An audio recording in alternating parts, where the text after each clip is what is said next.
afternoon session starts with the Professor Rutenis Paulaskas for Talent Identification Program. And stage is yours. Thank you very much. Thanks for coming. Nice to see you again.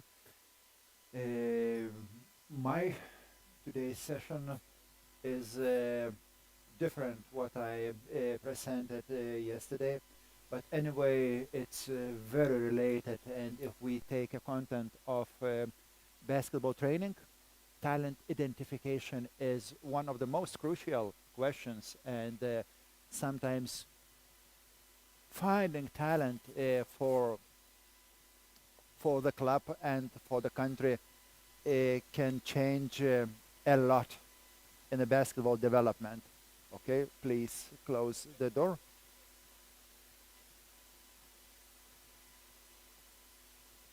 So first of all, like always, I present the relevance of my topic. This is one of the most frequently discussed questions among coaches, parents, and sports managers. And this is one of the most difficult subjects to measure and to predict.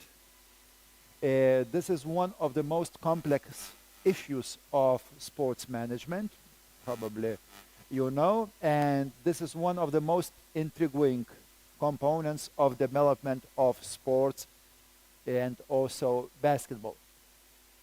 When I start my discussion about talent identification, I always suggest to take a look at the population, what we have. And this is a Lithuanian case of distribution of sports in Lithuania, and of course basketball is the most popular, but 23,005 more than 500 participants. This is official statistics, okay? And football is very close, and it means that sorry, that we have a wide variety of sports which increases individual's ability to achieve excellence where his individual characteristics are best suited. That's good for person. Okay, you can select any sport even if you are not successful in basketball. On the other hand, it reduces the population of the sport and limits talent search resources. And sometimes we discuss in our, federations and national sports ministry. Okay, what kind of sports do we have to support? Okay, and every federation wants to develop them. Okay, but the basketball, okay, which most biggest traditions, okay, they have no priority at all, and they have to organize structure by themselves, and finances for the structure also depend on the result. So a problematic issue in basketball, what we have, every country and every sport has national, region, and club talent development programs. That's absolutely true. What is a talent identification model? Okay, we discuss, and we have differences here. How many real talent is developed, discovered during the Olympic cycle? Okay, this is another question. And why is talent identification often unreliable and criticized? The process of talent identification and talent development look like this. From the biggest population to the smallest, what we call professional basketball. And I calculated, as I was an active coach, and later we had many discussions, many different opinions, but this picture shows real situation. If we take a normal distribution, okay, I will show with this, you know that average level athletes are the biggest number. This is the normal distribution. This is a average, yes, or mean, and some of them are poor with their skills, some of them stronger, okay? And the first stage of basketball training contain about 3,000 who start in the kindergarten and in the first year of the school. 3,000, we calculated this. Best of them, best in any mean, okay, who are most motivated or those who are better succeeded, okay, supported from parents, move to the next level. And this level we call basketball school. And we have those who move from the initial stage, I say best of them and a little bit more, from 1,500 to 300 personalities. So next we have around 15 to 30 who are selected to the group of national team or candidates to the national team under 16 and under 20, the best of them. And you see this distribution, yes, who goes to this stage. Later we go deeper. We have only one or three, from 1 to 3, who can play at the senior level.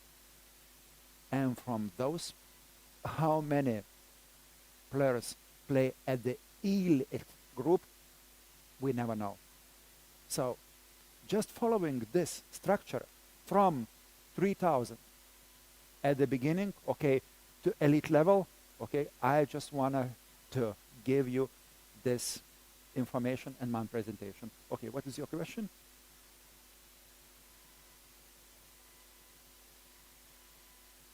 No, basketball. This is basketball, yes. We have also football, about 2,000 who play. This is all around Lithuania. And we calculated who participate in the games. We call this tournaments, or who participate just officially registered, practicing twice a week. Okay, we totally have 3,000 every year. Not totally, okay. Every year 3,000, and from this we move to every, stage. So we have to know that we have to follow required attributes to identify the talent, starting from the first recruitment involving potential athletes. The second, we have to identify those who have the potential to become elite athletes in the future. We have the third stage, to create best opportunity to make suitable training conditions. The fourth, we have to select them, providing a suitable training environment. And this is this information is known many years ago, and Rayleigh, who is a scientist of soccer, okay, he presented 2000. But we have another one attribute, talent targeting, moving from one event or playing position to another where there are greater opportunities for success. I tell this, if you are point guard or shooting guard, okay, probably you can move from better position for yourself. Okay, we have this case, okay, some player was like a combo guard, but later he played as a point guard and so on. So, once again, recruitment, identification, development, selection, and talent targeting. Those 5 steps we have always to follow. And following those 5 steps, we challenge, we have challenges which we have to expect. The first, we have to know what we are looking for. We have to know.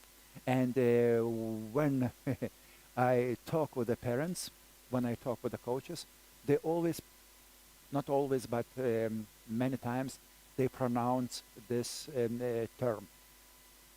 This is talent. This is talented. This is young talent. Okay, we have a group of talents. I said, I don't agree with you. We have to identify who is a talent, first of all.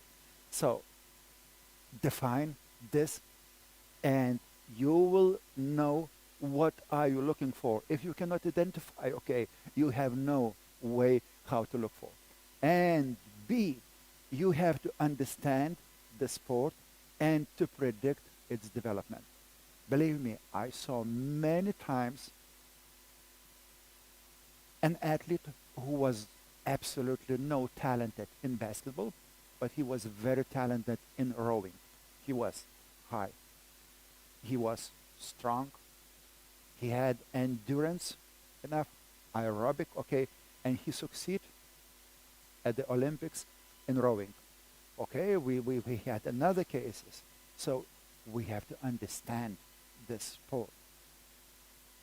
The second challenge, to know how to look for, identify, and then to look for. This is another crucial moment for talent identification. Know how to identify talent from a group. We will talk about this. And the second, understand physical and psychosocial factors. This is not easy way. And another one, create a talent development system. We will talk also about talent development system, okay? And I give you some cases and comment which was more or less success. So today about those two challenges, how to identify and how to know. And I have a third challenge, okay, later I will give you, okay, but not talk today. So, first question, what is a talent? Can you just shortly tell me, okay, what do you think is a talent? Smart player, okay. What else? Yeah. He's a quick, yes. He has physical, skills like this. Attitude, yes. Okay. Yes. Okay. Today we will talk, okay, but generally what we have. Okay. If you have a kid in your 13, 14 years old training group, this is, okay, out of the door. And he has exceptional speed, strength, power, game sense, abilities. What you said, okay? You don't need to be a genius coach to spot it up. Yes, you don't need to be an expert, okay, to identify that. Okay, you just take a look on your court, on your game, okay, and you identify this is probably, okay, the best player in your team. But my question, is it really a talent? Okay. No, sure, not sure. Yes, not sure. I mean, take a look at this. 13, 14, the best player, okay, of the group, okay, and we call this talent. I have hesitation about that. So, take a look at this research. Under 14 soccer with a big enough sample, 70. This is a big sample for research, okay? They did, one investigation, okay, which I call is not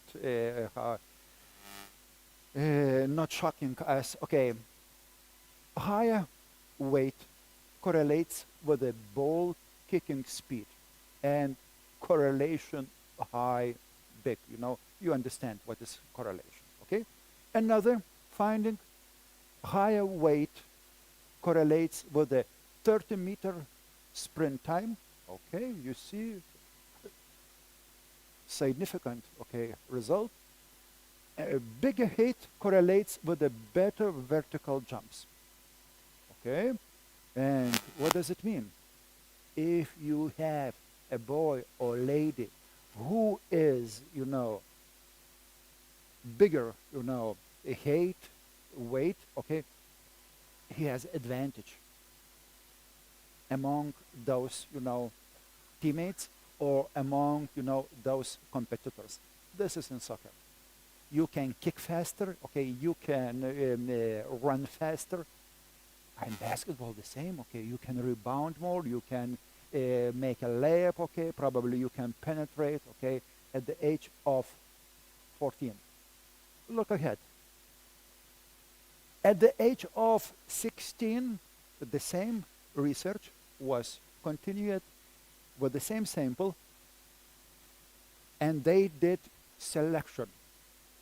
No significant difference in anthropometric indicators were found between selected and non-selected talent groups in the under 16 and under 17 teams.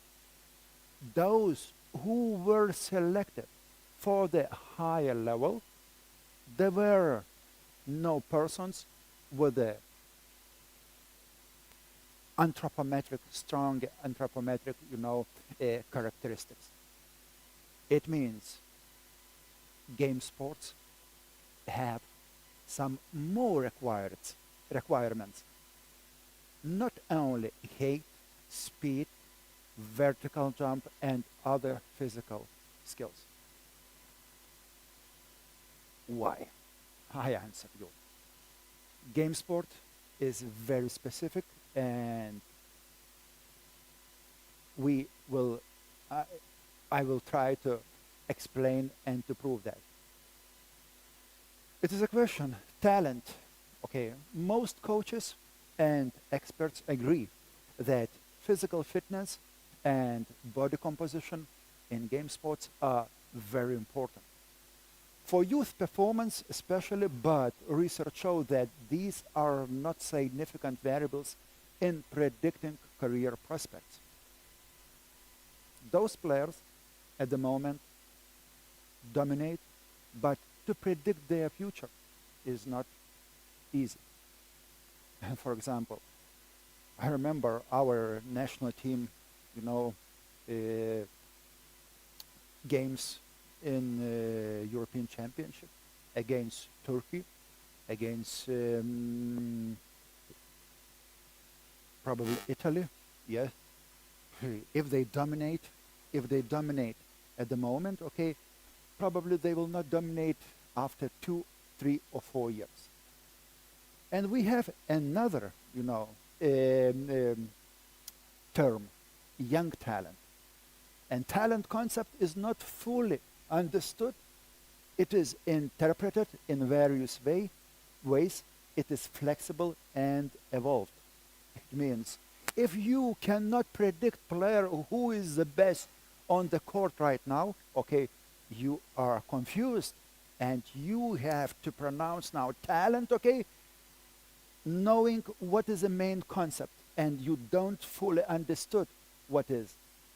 Talent need to be defined, clarified through the sport, then there will be an opportunity to search for real talent. So, talent or no talent, we have to really explain.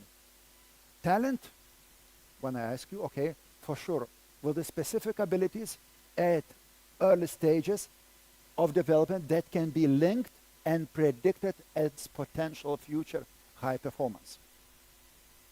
The next, the transformation of innate great abilities, mental and physical, into exceptional knowledge and competencies with a constantly adjusted by internal, personal, and external factors. And as I follow in Lithuania, okay, this is most cheapest way to select most strongest, juniors to your team, then to make a system, okay, with several, club levels, okay, and to find one talent. And our clubs, okay, like Lietuvos Rytas, at the beginning they did, system, they developed players, but finally they decide it's better if we take someone, from the country, okay, we will pay for the coaches. Žalgiris follow another way, and they grew up their own talents, okay, but every year, okay, they do not get an extraordinary player. And we have a new issues. I give you Lithuanian basketball case, which absolutely, okay, was evaluated by my history. I selected 20 juniors from all around Lithuania at the age from 16, to 20, and only one player who played for the national team.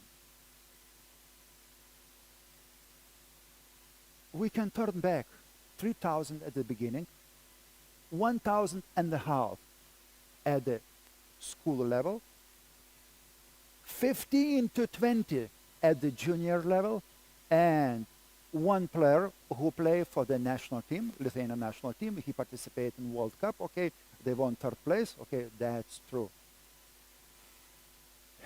And we were successful because age before my team and age after my team, they didn't get even one player to the national team.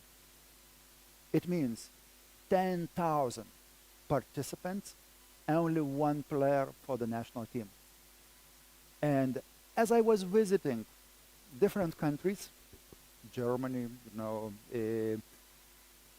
Spain and other, they made me, like a compliment. Okay, they said, you are a very small population country, and you are so productive, making so many talents. And I was so, proud, happy. After I came back, and they said, we are not so much productive, we are so poor, and we have only 0.001% productivity from all population of sport. I said, no, we are much better, believe me. And when I came back, calculated, we have absolutely the same result. There is nothing special. What does it mean? It means that we have much bigger uncertainty. Okay, what does talent look like at the early age, and what are its characteristics? Just want to add, we are not specific country. You are not specific country. We have very similar pace, and if we have infrastructure, if we have coaches, if we have enough population, okay, we can expect the same outcome from our population. You can increase population. Spanish, I don't know how much. We have 23,000, yes. Probably Spanish have 500, half of the million. I don't know what figures are in Turkey. But if you have a bigger, okay, you can expect more talents than we. That's normal. So, what is characteristic to find it faster, more productive, and better? Some authors who did research on the selection of young talent was based on one-time measurement or observation over a certain period of time. And we always also do this, and our basketball federation, youth programs, our clubs, they support idea. We have to control players, to follow testing them, to collect information, and finally, we will, okay, exclude someone, okay, who is stronger, faster, okay, make better tests, better results, okay, and probably this is a way how to uh, identify talent. There is a much more simple way, just to make training, to make competitions, what we do, okay, to monitor, okay, just to observe them, and you also have some uh, good information about that. And I did even a model of how to identify talent. So we have many pedagogical research, we have biomedical, psychological, social research. Okay, we assess fitness, we observe, we do performance analysis of them, we do medical examination that's obligatory every year, functional capacity, okay, evaluate physical development. We do sometimes testing, observation surveys, okay, uh, motives analyze, relationship, and social environment. Anyway, we are not better than other countries who probably don't do that. I even established a scale how to evaluate best players and poorest players, just calculating average, okay, and making scale. I made this from the youth group under 16, just making tests like jump height, contact time, jump power, anaerobic muscle power, reaction time, and so on. And okay, coaches are satisfied saying, okay, we can measure every one single player, okay, and to see he is above or below the average. That's a good model. That's a good model. But what kind of benefit it gives, okay, I will tell you later. We did, not we, I did a standardization. What is interesting for you just to know, of one EuroLeague best player, he was selected as an MVP of EuroLeague 2008 because he practiced. Before he came to Panathinaikos, he practiced in Vilnius, Lietuvos Rytas club, okay, and we did every year a test, and this player later, okay, later he became MVP, huge talent. I can tell his name, Ramūnas Šiškauskas, okay. You can see, you know this player, okay, you hear about this, yes. He has, this is an average of the team. He has many results which are higher than average of the team. It means talent has specific physical characteristics which are above of the average of the group. And that's information, okay, confirms with that. As I was working with the women's club in the EuroLeague, we did, you know, observation also of our players. And one player, Crystal Lanhorn, who play American player, who play NBA during the summer, okay, but during the season she play in our club. She had very similar results. She was above average of the team if we just take measures of physical fitness. But we are missing a lot of information. What you said, okay? We don't know decisions. We don't know, okay, their creativity. We don't know, you know, understanding of the game, reading of the game, and so on. And there are, specifically I say, in soccer, many, you know, systems or potential predictors how to identify, giving much more significant information. Okay, I told you, physical predictors, there are social predictors, okay, like parental support, education, coach-child interaction. We have physiological predictors aerobic capacity and aerobic, okay? We have psychological and perceptual attention, game intelligence, okay? Creative thinking, okay? Personality is very important, okay? And finally, I say, how many correct answers do we have? Not so much. How can we successfully interpret them? This is another different question. And I just want to say very simply, okay, talent is dynamic, spontaneous in basketball, non-optimal and non-linear case in basketball training. Do you agree with me? Sometimes they are not fit, those sometimes better here and poor here, sometimes is stronger this position, sometimes this. There's no balance and we cannot find a balance. If we take, personalities like Dirk Nowitzki, probably he can, adjust to each category of that.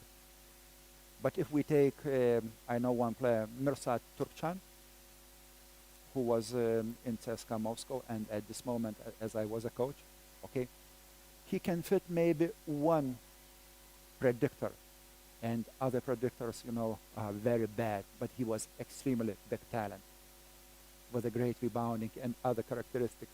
So making, assessment, okay, talent is dynamic, spontaneous, non-optimal, non-linear case in basketball. And we have now a new criteria, okay? Anyway, we find talent, okay, and we we identify what is it. First, what I say, and what is it easy, okay, to discover. He stands out from the players of his age. That's, yeah. He is better. He is coachable. This is second, and it helps him to stay in the group. He's a person with some specific features.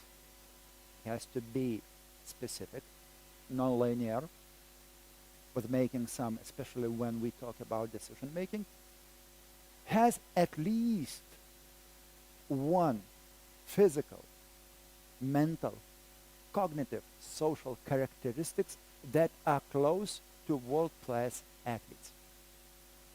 At least one, or maybe some of them, if we compare with the top-level athletes.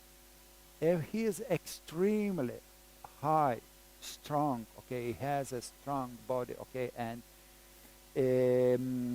movement control, probably this is a talent. Probably, I always say. If he has intelligence in basketball, okay, for example, Sharas, he has never physical abilities. He was not quick. I could see only a few times that he could jump, but he was one of the best point guards in European basketball history.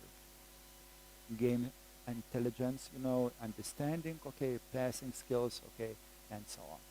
So, that's the way.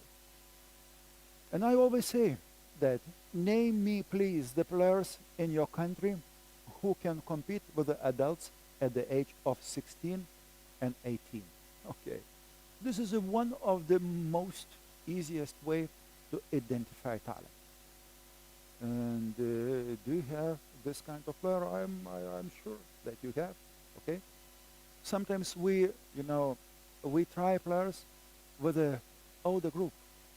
They are 16, okay, but they can play with the age 17. But if we have a player who are 16, 18, and play with adults, this is a signal that he is a talent. And I give you very, clear signal. Our prominent player, Sabonis, he was playing for Soviet national team in the World Championship at the age 17. And coach let him play, okay, a little bit. At the age of 19, he was a main player of Žalgiris, and we won against CSKA 2 times in a row in the championship. Sabonis was the leader, and it was a huge talent. Okay, I can give many other examples. Look at Doncic. At the age of 16, he became a EuroLeague player, yeah, EuroLeague champion, okay, being one of the most valuable players on the court. This is a talent. Uh, yes, Ricky Rubio from Spain. He was 1 year younger than my national team. We didn't play with him, but at this moment he was extremely, strong player, and he played with the adults. So I have few examples that I can show you. Okay, what we have right now in Lithuania. We have one player, Murauskas, who is from Tornado team. Last year, at the age of 17, he was playing for Lietkabelis, Lithuanian Basketball League, and Eurocup. We have Motiejus Krivas, who was already played for Žalgiris, and now both of them, they signed with the NCAA team in United States. We have Buzelis, a extremely talented player who grew up in United States, but Lithuanian also. And we have a queen of Lithuanian basketball, Jocytė. She played for national team. She played for Villeurbanne in France. Okay, and she right now, in my opinion, in the Lithuanian women's national team, a leading player. And following last her game on the court, she didn't start from the starting five, the game. She started from the bench after 10 minutes. Lithuania play. We watched with Mindaugas this game probably against Ukraine. Yes, that's true. And it was very, tie game. No, Jocytė just came from the bench at the age of 17. Unbelievable. And she was a game changer. Okay, she started to pass. She started to penetrate. France, yes, thank you, Mindaugas. Yes. And she was a factor that Lithuanian national team won. And this is talent, I have to say, with the maximum confidence.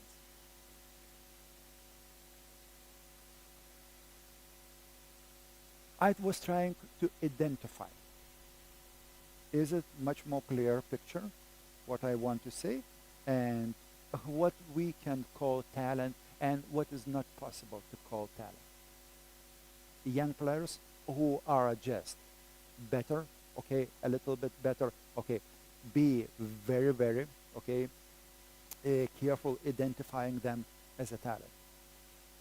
The next difficult question, how to search, okay, and how to recruit them, and studying different games. I do this for the whole of my life, okay, gymnastics, rugby, handball, hockey, tennis, triathlon, water polo, and asking what characteristics determine future career outcomes. All of them were experts in their sports, and we get absolutely different, definitions. There was no clear consensus among experts in different sports. One said this, another said this skill. Some kind of characteristics were similar, but most of them were difficult, and that's normal. We have different experience, we have different sports, okay, and I will always support game sports, okay, because we have something, in common of that. So, no consensus, okay, and you will not find the answer like this. And anyway, we have to search. And if you find someone, okay, you will be lucky, okay, and it can change your career as a person and as a coach. And what is advisable most of all, okay, and this is a new trend in my opinion, we have to create a clear philosophy system in the sport where long-term development is shaped. Yesterday we talked about that. This is the first step, very important. If you have no shapes, if federation has no idea how to develop sport basketball, if club has no idea how to shape their future, okay, there is no chance. This is reduce your chance to find the talent, because this is a very practical question. You know, parents, when they choose your school or yourself, okay, they always ask for career development possibilities. If you have no career development possibilities in your club, okay, they will leave and go abroad. We have many, cases. Instead of practicing in Lithuania, they choose Germany or they choose United States. But this is not fault of them.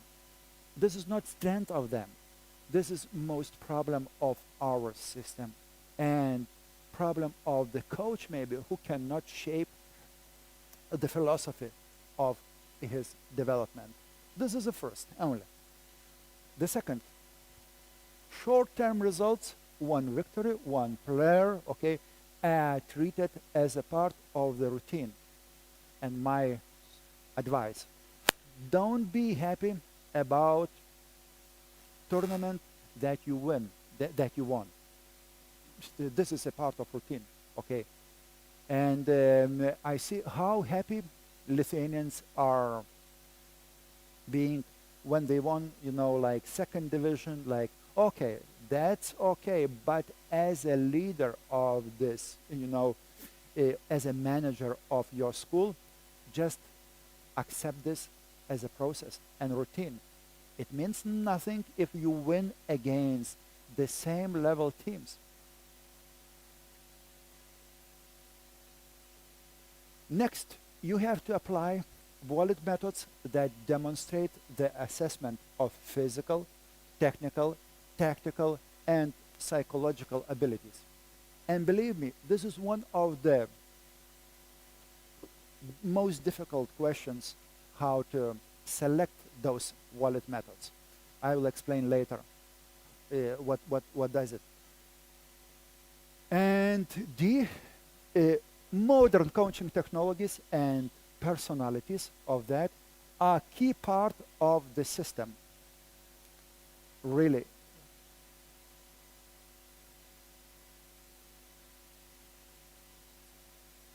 All of them. The most important for me are all of them are very important.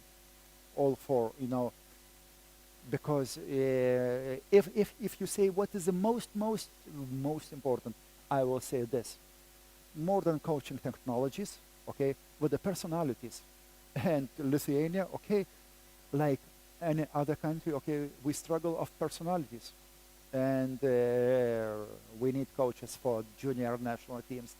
We need coaches, good coaches, okay, for clubs. We need coaches, for top-level teams, and that's an open space. If you want to make career, okay, just be best version of yourself and apply modern coaching technologies. And I'm really happy that we have coaches like Žalgiris coach, like Rita's coach, who are really grew up as a top-level coaches in the world, and they compete right now. There is no big difference if we compare with leading coaches in Europe. And okay, they said, okay, what do I have to do? What is my way to follow? And I say this is very simple, to explain. you have main skills to develop, okay, through the education, and you have main responsibilities to follow. Okay, you have to follow innovations, excellent communication, what is important, teamwork, observation, analysis, commitment, okay, and clear passion of sport. You have to be a good listener, okay, not only to talk, okay, and to listen, okay, and you have a lot of responsibilities, teaching technical skills, developing training programs, identifying athletes' strengths and weaknesses, improving athletes' performance, okay, motivating and ensuring peak performance of your team and of your athlete. Do you want to ask something? Yes. This is the main responsibilities and main skills. But if we look at the abilities of the player abilities, okay, this is a question which may be intriguing you. Physical abilities is often too difficult to assess due to complexity of sport. We say it's very easy to identify a player, okay, making tests. And in Lithuania, okay, we have our own theory of basketball. We have our prominent professor Stonkus. He was a scientific supervisor of Mindaugas dissertation, a doctoral dissertation. He made, own Lithuanian system fundamentals, and he made a book of tests for basketball. But right now, I say that anyway, it's very difficult to identify that because we have to follow validity of the assessment, and do we measuring what it is intended to measure? What do we measure? Okay, let's say shuttles. Okay, we sprint from baseline to the midcourt line and back. Okay, this is a regular shuttle. It provides us information, but acceleration, deceleration, change of direction with the specific figures, combination, shot, acceleration. We have batteries, but during the game, situation is always changing. And someone player, he is great in speed, agility, quickness, explosiveness. But during the game, he late everywhere, and we cannot identify through the test. Okay, I always say that if he is very poor in these tests, okay, no chance that he will be good on the court. That's true. Anyway, if he is good on doing test, shooting, penetration, sliding test, okay, sprinting test, there is a question. Will he be good playing the game? And today I was watching, okay, guys who were in a demo group, okay. I cannot identify them what kind of fitness they are, but you identify. When they started to run, okay, some one of them were late, not because of his physical fitness, because of his decision making. He made decision later, okay, he late in the game. Ball moves slower, we play slower. It means we need physical skills and we need cognitive skills. We need excellent psychological preparation. We need interaction between players. It means social skills. And this is assessment validity. We have very small choice for ourselves. And any game sport has a very small choice for validated information, okay, about the player. But we go in progress. We go ahead. and modern technologies, okay, allow us to, to improve validity of testing players. The use of micro technology like GPS, LPS to measure the physical characteristics of player on the court. And like few weeks ago, okay, we already started to use this LPS system. Okay, it's based on accelerometry, okay, and collect a lot of information in combination, okay, with the game situation that we can analyze. And I will not go through this system, okay, more detail, okay. I promise you, if we meet again, okay, to give feedback about that, okay, I have to, okay, to develop, okay, and do some more research. But right now, what I can give you, okay, what is very interesting for myself, what kind of data we receive. And take a look at the screen. We receive, okay, don't pay any attention. It was experimental, research. We have one group with the small-sided games, another group with a regular game. Okay, but just take a look at the variables, what we have. We have total load in auxiliary units, okay. We have a load, it was collected, okay, through the game. We have total distance in meters. In the first half, they covered 2,460 meters. And this is information, okay, which not makes me, okay, more clear about the game. But, okay, I go deeper. I make a research splitting total distance in different intensities. I know already that these 2,460 meters, they cover walking from 0 to 130, slow running 1,159, total distance at jogging 600 meters. We split in distance playing basketball. Next, for me, it's the most important to have a quick, explosive player and very productive in the top distance. And we have this result.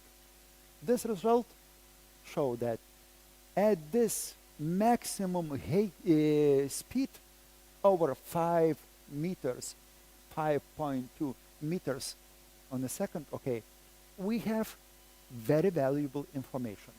We have sprint duration 1 second, 0.5. We have sprint distance 5 meters 4. We have a total number of sprints 9, and we have time between sprints 190 seconds. It means every sprint we repeat every 3 minutes. This is valuable information, guys. Instead to making, okay, test, we collect this information on the game. And already we know demands of the game. If I ask coaches, okay, how many sprints do we need during the practice? Okay, they just say, okay, we will run like 20 sprints, okay, we run like drills, okay, for the transition, okay, 3 on 2, 2 on 1, okay. Okay, what is a decent number of sprints? No idea, nobody knows. Okay, we just try. Is it enough? Maybe yes, maybe no. Okay, maybe it's too much, maybe it's not enough. Okay, and we can do using this system, okay, we can find out the real situation on the game. This is the first. And the second, during the real game, we can identify the progress. And over here, you can see the progress. This is pre-training and post-training. and you see the development from 1 second 5 to 1 second 67. Okay, it was improvement. From 5 meters, it was improved 1 meter extra. How you believe? Okay, what kind of advantage we improved during this experimental program? Instead to run 5 meters, he add 1 meter on the court. Total number of sprints, he did 9. This is about group. This is not single. We had players on the court. He made 1 extra. And look, this one is very important. Time between sprints, okay, instead 3 minutes, we have 2 minutes and a half. We became better or no? Of course. And we have this information. And this is a valid information from the game directly. I never ignore tests. That's very good. But we have to go upfront. This technology is expensive. I know. It's not affordable for yourself. And we did this. I selected this company, okay, because of availability. And I can travel through the gyms, okay, and can apply this. Catapult, okay, with the football, they work perfectly. Another system also, BIMO in Barcelona, they apply, it works perfectly, okay. This make me, okay, less more attached to the gym because I don't need an extra infrastructure. I just need this unit, okay, new units for the players, and I can use this. I published this, you know, in PLOS ONE, high ranked scientific journal, okay, and it was okay, very well cited. You can find this in databases. So, when we talk about physical fitness, we cannot forget motor control. And is it possibly to objectively assess how young athlete is able to understand the play system and how he behaves when something stops that system? And this is a problematic issue, okay, that we can follow, okay. Opposition or players who play defense, okay, always make an obstacle. And some players have a fast decision, how overcome obstacle. Some players have quick decision. And if you have observed somebody who makes a quick decision how to overcome obstacle, sorry, and this is a sign of talent. Talent can be seen through the action of minimal duration. This is very important in each sport, but decisions are made correctly to remove the obstacle. And I give you a background of that investigation, okay. Research conducted in football showed that during 2006-2012, okay, Premier League in England, the frequency of distance of high intensity runs increased with successful technical execution. This is absolutely confirms what I say. Increasing running with the increased decision making. This is perfect, what we have to follow. And usually we have standard solutions how to identify during training. The first one, having a model when discussing in organizations what are the physical and technical development paths of a sport. And as I was working in basketball school, every week we had a discussion with the coaches. I collected them, okay, and allow them to say their opinion. What is a progressive way to develop? Okay, which way we have to follow? Okay, I always support our own way, but okay, we give suggestion for federation, for youth league, okay, what kind of decisions we can make in terms of rule, okay, modification, and so on. What are the possibilities to implement it? Okay, we can be very creative, but we probably don't know what kind of possibilities do we have to implement that. And another option, we have to make also non-standard solutions. This is non-standard solution when you observe how the enjoyment of playing and the stress experienced interact to drive the desire to achieve a result.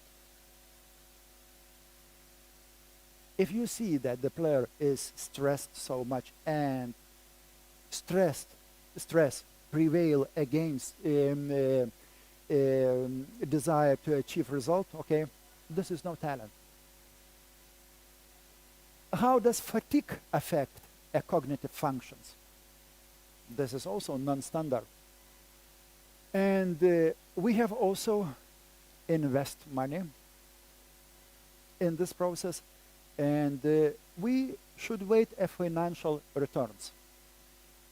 A few examples. For talent identification, first category football academies in England invest from 2.3 million to 4.9 million pounds per year.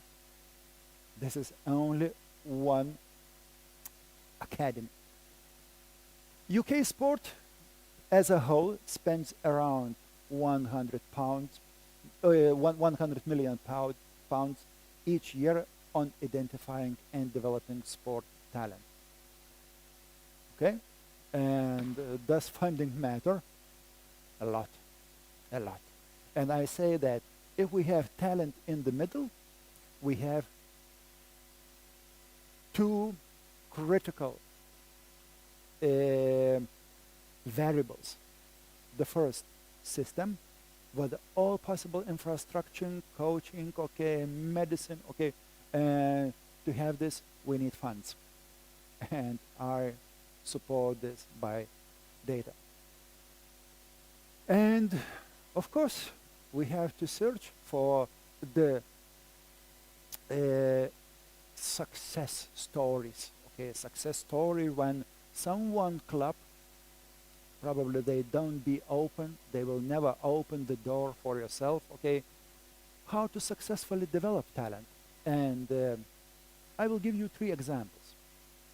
UK Football Pro Academy, they collect 15 players at the age 7 to 8 and practice 3-4 times a week, okay, and playing 1 match. Okay, they have a huge academy with many, participants, okay, but the best players, 15, okay, they practice together 3 times, okay, and play 1 game with another academy. This is talent selection system by them. I give you another example in the same country. Okay, sorry, I give you examples of developed countries, okay, of developed sports, not from them, who have any results.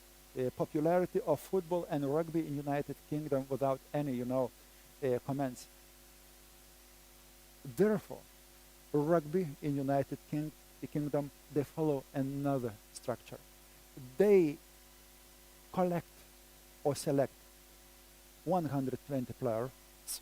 At the age of 14, they start at the age of 14, 15. They practice 1 month together after the end of the season and play only 3 matches. Is it okay for you? You see? Okay. Okay. And I give you 3rd example. Lithuanian Basketball Federation. Talent generation. Mindaugas established this. After he left federation, it was continued. Okay, select 14 players at the age of 14. They practice 12 times a year. Okay, during the weekends. Okay, and they play 3-4 matches a year. Basketball. This is Basketball Federation. Yeah. LKF, this is Lithuanian Basketball Federation. We call it Lithuanian Lietuvos Krepšinio Federacija. So, which system is the best? All are good. But you cannot adapt. You think this? Okay, but rugby things in a different way. Each case is unique. And I have many questions about this, okay, how they select, why they select, and so on. And we have no answer. Only one answer we can, okay, to experience that, okay, and to try that by ourselves, adapting to our traditions, to our mentality, to our, uh, club system, and so on. And I give you, okay, I I do this first time, okay, and Mindaugas is a general secretary of Basketball Federation, okay, but this is true, okay. We have really many medals and many wins during our independence career.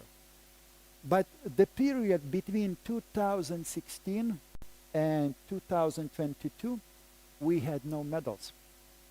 That's the period between this, Lithuania didn't win a single medal in youth competition. And I am trying to analyze and to find out what happened. Okay. After he left Federation, okay, we had a very intensive youth program. We had youth commission. We had many meetings, okay, but beside that, we had general idea that players who are early maturate, you understand what is it? Grown players, okay, at the age of 16, 17, probably they are not talented. And not naturally, they are separated from the national team. I am not sure it is related, but it may relate. This is not possible to say without any research. And look, if you are a player who is a leading in local club, I did the same. Okay, I picked up best players from the different, teams, from the different region. And we create a team strong enough, which won silver medal. Yeah, it's very, very easy to point out. Yes, 2006 and 2008, yes. And they helped a lot for the national team. They helped for their careers, okay? And they, made rich our identity of basketball federation and basketball culture. At this moment, from 2016 to 2022, it was, strategy to select only players who may be talented in the future. What I told you guys, okay, there is no possible to identify. If he is well grown, okay, nice body, quick, okay, but missing another skills, okay, probably he is not able to play. And what is a theory says and what is a science says? You cannot support those players who are overgrown. At the same time, you cannot reject them from the group. Process must be developed naturally. And you have to support natural process. If he is strong at the moment, he has to play for the national team. If you artificially to reject him, okay, and you put another who is not leader, but probably this is a mind of one guy who was predicting, probably this player will be good. No. Finally, we have the same pace of the players who play for top level. Same pace. We didn't change something, but we lost those 6 years, okay, that we never get a medal. And I am happy that our federation, okay, again, giving opportunity to select coaches, players by their own decision. And right now, we are happy that the strongest players at this age, okay, 16, 18, okay, they represent Lithuania. Last year we have already medal, okay, and I hope that in the next year, okay, we will have. And they said, okay, what this medal means for us, okay, it means nothing. No, no, each medal means something, okay? We develop players. We can match that. You can develop players and you can win medals. That's true. The next, okay, I have 15 minutes and I finish, okay. Genius must help and target those areas that correspond to the natural drive of activity. Genius, genetic, can set the conditions but will not predetermine the results. How to understand and recognize where a person has the most opportunities. I give you a list of the players. Real list of the players of Lithuania. Okay, different, okay, this is this generation of players, which, whose parents were basketball players. Okay, Rokas Jakubaitis, his father was a player. Rokas Giedraitis, Baskonia, Dovydas Giedraitis. Andrius was my player, Davidas Sirvidis, Virginijus played in my team, Domantas Sabonis, Arvidas Sabonis, Gintarė Petronytė, Romas Petronis was a player, his father. Eimantas Bendžius, his father was a player. Mindaugas Kuzminskas, who played in Turkey, yes. Mother, excellent player. Gytis Masiulis, Tomas Masiulis, Matas Buzelis, father, Rupštavičius, Laurinas Birutis. Okay, genius can help. And we have many cases in another sport, okay. In tennis, Korda and Christian Ruud. We have Steph Curry, okay. We have Klay Thompson, we have in football, okay, and Gary Payton and so on. So there are many research on this topic, and I just want to highlight what are the most easiest to determine how gens can be an assistance or obstacle. Hate is about 80% of heritages. Okay, we did this research and we do regression. Body composition, having a mesomorphic, endomorphic, or endomorphic somatotype is also highly heritageous by 70%. Aerobic endurance by 50%. Estimates of muscle strength from 30 to 83. But what to do if you are not able to make genus, okay, investigation? You have no opportunity to make tests, you have no GPS system, and you just simply want to discover better player or talent. And it is one of the ways, okay, which is tested by the time trial and let him make error. And what we have.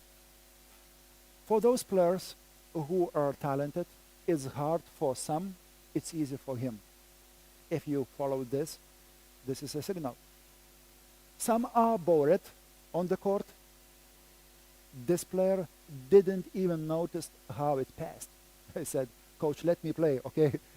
The time passed so fast, okay, I just want to play.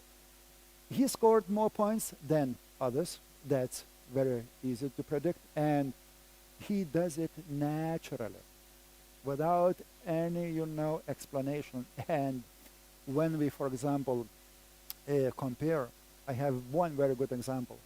Mindaugas Kuzminskas, he played in Greece, but the player of the national team, I was working with him individually by one season.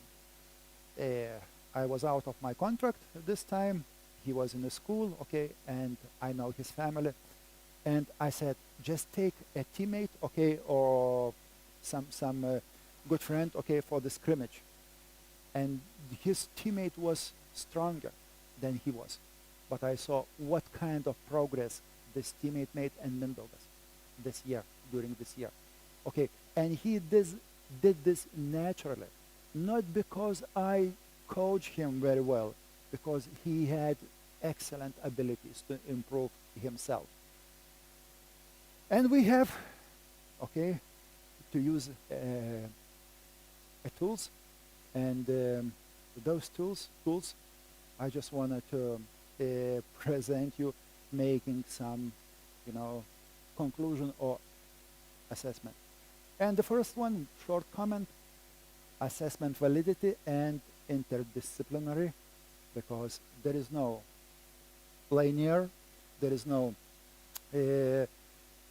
simple data which can predict. Having a sports model philosophy, compliance, physical and technical needs with the modern standards. Don't forget genetic factors. Don't forget subjective factors leading to success. Okay? Improvement of infrastructure and network of participants, and favorable training system. And third topic, what is a favorable training system? This is the last, I said, okay? And probably you can raise hands and to say, okay, explain me. I just want to split this in two parts with a question. Is it better work an environment where your first aim to become a good people than to aim to win? And the second, would you prefer to choose an environment in which all parties seek to force a sport result? Which way is right? Guys, no answer today. Probably we will meet again and I will provide this topic in the future. That's enough for today. Thank you very much.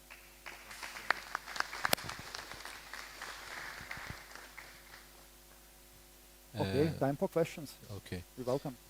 In one slide in the beginning, I see you're starting per year in Lithuania from 3,000 kindergarten, and maybe you can show it.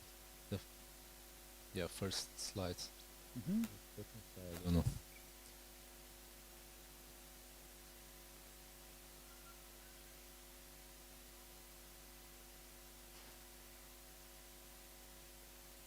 Yeah. After that, going to be about 1,500, and then 15, and something like that. This process.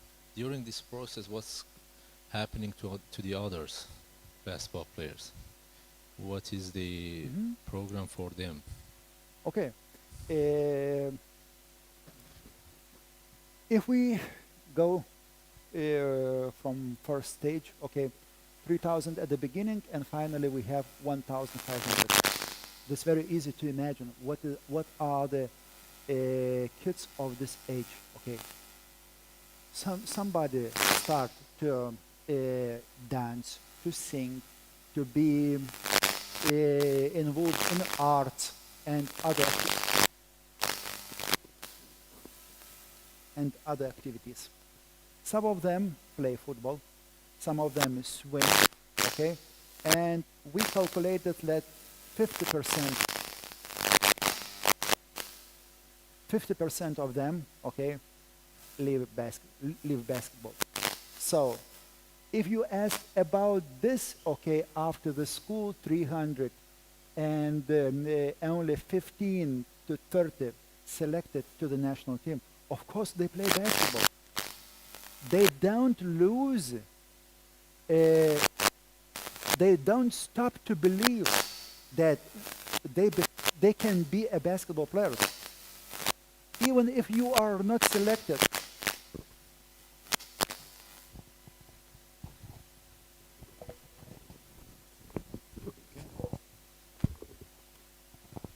even if you are not selected for the national team, it doesn't mean that you will not play basketball. So some of them, they realize that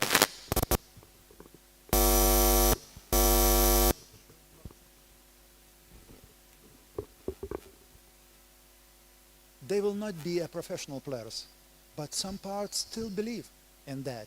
So, and they continue to practice. But at this senior level, we have only 1 or 3, okay? And for sure, those players, they just have to be involved in another activities, studies, and so on and so on.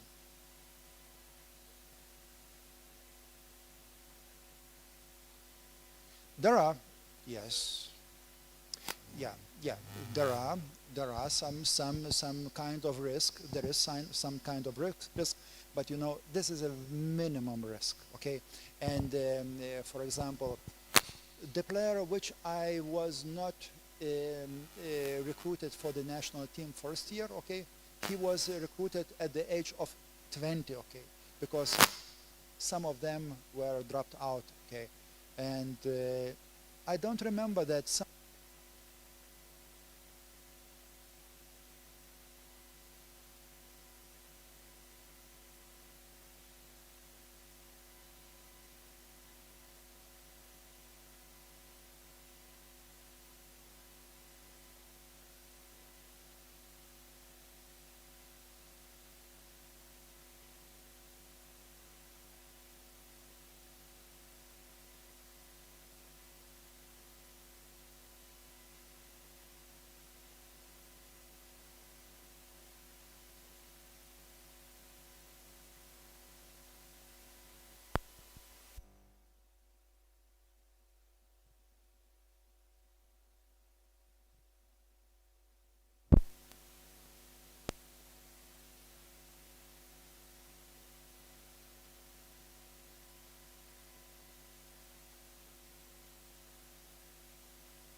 Ses.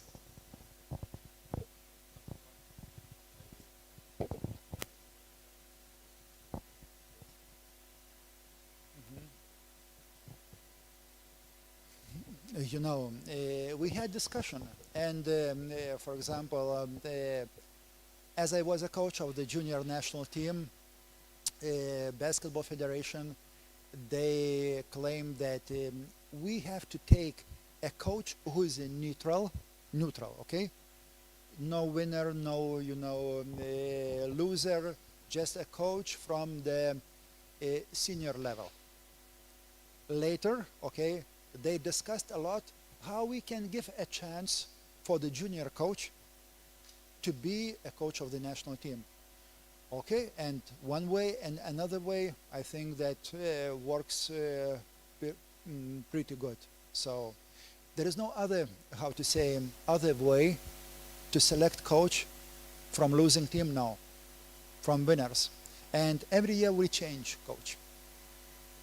Yeah, every year, because he is under 16, okay, and new generation is coming with a new coach, and we have no enough coach so much. And if he plays successfully, for example, okay, he continue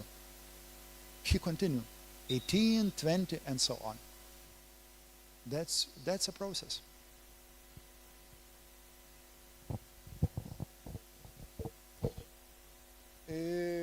Genetic factors, okay. I give you some few. when I was observing the player like Domantas Sabonis, who play for Sacramento, he has skills, he has face of his mother, and he has many skills of his father. Good passing, good agility, good decision making, accepting outside shooting. But he do many things like his father do. If tell you, for example, about players that I was coaching, okay, we did several research with their parents and with these players, with their sons, and it's unbelievable. They have very similar parameters in physical fitness, very similar in jump height, in sprint, agility, and so on.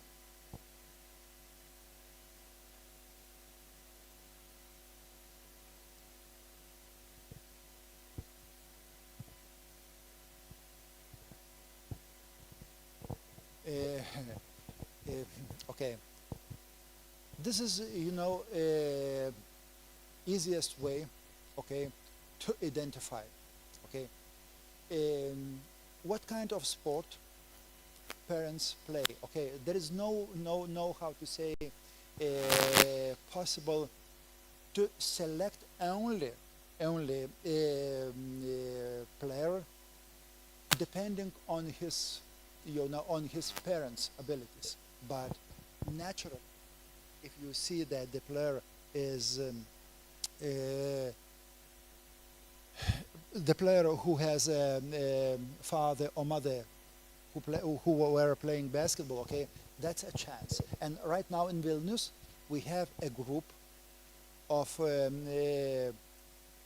juniors whose father and mother were basketball players, and this group leading in the championship. It's a group of Javtokas, Šiškauskas, Lukauskis, and other former players. So it goes naturally.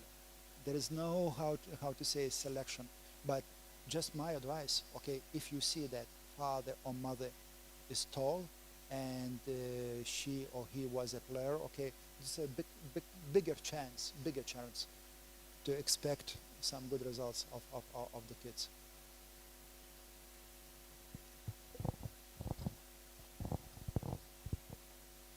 Okay. I would like to thank Professor Rutenis Palaskas once again. And now I want to invite our head of organizing committee, Tolga Tek, to give his plate. Thank you, Professor, for your great presentation. I wish we will see you again in our next clinic. Thank you so much. Thank you for your presentation. Thank you.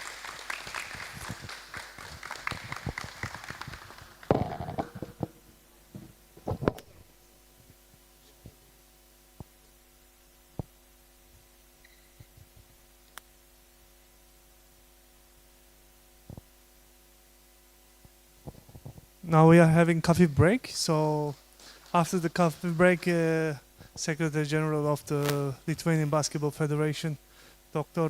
Mindaugas Balčiūnas, will talk about the basketball players training and innovations and optimum physical load applications. So, see you after 15 minutes.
We are starting our last session for today. Secretary General of Lithuanian Basketball Federation, Dr. Mindaugas Balčiūnas is with us. Basketball players training innovations and optimum physical load application. He will explain, and the stage is yours, Doctor. Okay, thank you very much, dear friends. First of all, on behalf of Lithuanian Basketball Federation, International Basketball University, once again, I want to thank for this great event, Mr. Levant, Mr. Tolga, Mr. Arem, and everybody who made us come here. We feel greatly here in Antalya. And yeah, it's nice to share each other understanding, each other knowledge. And I believe the main purpose of such meetings, of such seminars, is to develop critical thinking of coaches. Because in Lithuania, we have a philosophy that the coach who can find solution in every situation by himself is really good coach. So more knowledge you know, better solution you can find. And this is our main purpose, because there are no rules, clear rules to every situation. You have your own teams, you have your own players, they are very different, and only you can decide and understand which solution for many situations is the best. Because to create a player, to develop a player is an art, and coaches, like, you know, really big artists, they are designing player development in player, you know, way of improvement, and this is our philosophy. So exactly myself, I'm working in International Basketball University and also managing Lithuanian Basketball Federation. We're always with our colleagues, Professor Rutenis, Coach Dalius. We're always trying to find better ways of players' development. And, you know, there are, yeah, we have Lithuanian players' identity, we can call, playing way and so on, but we always should learn from others. And Spain, always one of the priority to learn for us, and also we can take a lot of good things from Turkish basketball. So we're always analyzing and improving our basketball system. And I will share my insight. Because as Professor Rutenis mentioned it, we are giving full responsibility for coaches in the national team, just to decide about everything. Our role as a federation just to ensure best possible condition for them to open, to reveal the talent of separate players and also a team. Okay, I will start from very general things. You know, why Lithuanian basketball is strong and really sustainable in victories. So yeah, we have general popularity of this basketball sport. It's totally, we call it religion, second religion of you know, in Lithuania, of sport. Then productive management system in basketball federations, that even smallest club from the maybe smallest village can directly impact basketball federation management, because they are coming, they are voting, they are presenting their ideas and so on. So this is, let's say, more management side. And here, two pillars, sportive pillars, and these reasons are most important why Lithuanian basketball is strong. Is first, well-organized training process. We have really strong basketball science, and we always improving and upgrading our programs. And Rutenis Paulauskas, he's professor in different universities in Lithuania, and he's main advisor of Basketball Federation. We have more professors who are always impacting, let's say, our understanding. So we are involving a lot. Of course, well-educated coaches. The minimum level in Lithuania to become a coach is bachelor degree in basketball coaching. So it's not too much easy, 4 years, bachelor degree, and only then you get license. Of course, we don't have many levels after you get this license. You can work wherever you wish, and every year you should get 30 hours of such seminar. So it's not too difficult after you get a bachelor degree. Of course, we have great local organizing competition system here.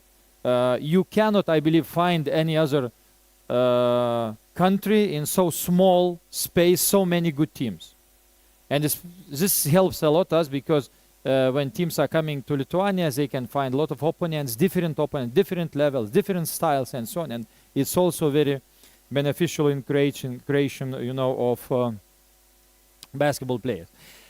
And here selection is, we call it like 50% of your success. And talent identification, what Professor Rutanis just told, it's a crucial for future success.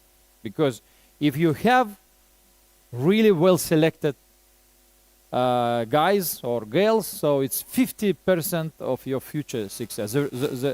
The rest is training impact, training process, and I will focus on training. So, okay, last 2 years of our youth teams, Rutanis just indicated that we had our colleagues with little bit different view on forming national teams and delivering responsibilities to coaches. So we are not about criticizing or saying what is good, what is bad, but it was not too successful period for our best. So we came back because before that I was 8 years Secretary General, then I took a break, and now I'm back for the 3rd year.